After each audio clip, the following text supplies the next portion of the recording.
So I'm Paulette-HHSI-team. I'm the Vice President for Community Health Centers at Harbor Health Services in Boston. Early on, when I looked at the standards, I realized there was nobody in the organization that were contact experts on any of the one standards. So I knew it needed to be a group process. So I put together a group. There were about 25 people. We met every 2 weeks for the better part of 18 months. The approach I used was for each standard, I assigned a senior person and one of the middle managers at the health centers.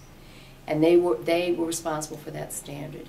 And what we did is for each standard, it was presented 3 times through the 18-month process. First, an initial assessment, followed by discussion at that meeting about what other people could contribute. We brought it back a second time about 6 months later, so that they could represent, here's what we've learned, here's what we've identified as problem areas. And again, it was brought back another 6 months later for a final read, and where we would do our own self-scoring. It was important that people owned the standards, because that gets people engaged in a way that just general discussion doesn't get people engaged. And so the process worked for us.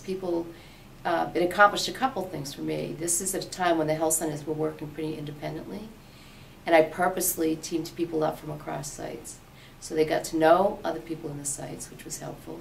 And I purposely assigned people to standards in areas where they were probably less comfortable. So for example, one of the executive, at the time, the executive director, who was a nurse, I did not assign her the first standard on access. I assigned it to an executive director who was not a nurse, because it forced him to get involved and to understand some of the processes at a different level. That has served us well as we've actually gone into practice transformation. People are better informed about our daily practice, where there's variation, what we need to improve. I'm Joanne Tuller. I am the Quality Assessment and Improvement Data Manager for Harbor Health Services, the 3 health centers that we run. Okay.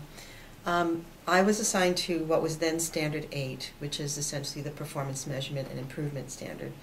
And the senior manager who was in that team with me was Dr. Bob Hawk, who is our Chief Medical Officer. And he's also the supervisor of our QI department. So mostly, actually, in the case of this particular standard, I did most of the day-to-day work. That is, looking at the standard and saying, here are the documentation that we need, and I would bring all those materials to him and we would review it together before we presented to the larger team.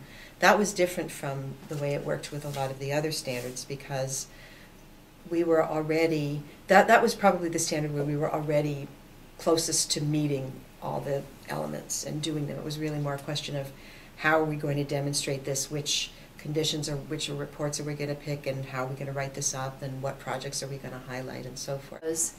What she's saying is the standard that was assigned to her is really the everyday work that she does and that Bob Hawk supervises.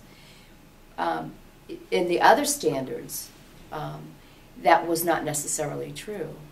And so the other groups had to go out. So I'll use the first standard, on access.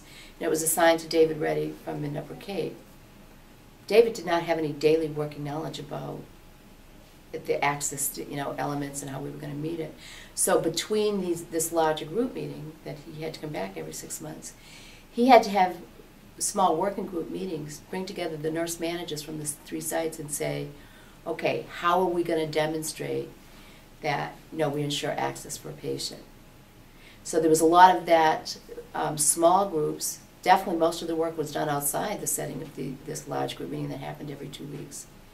And what the large group meeting was at gave structure to people. Here's your deadline.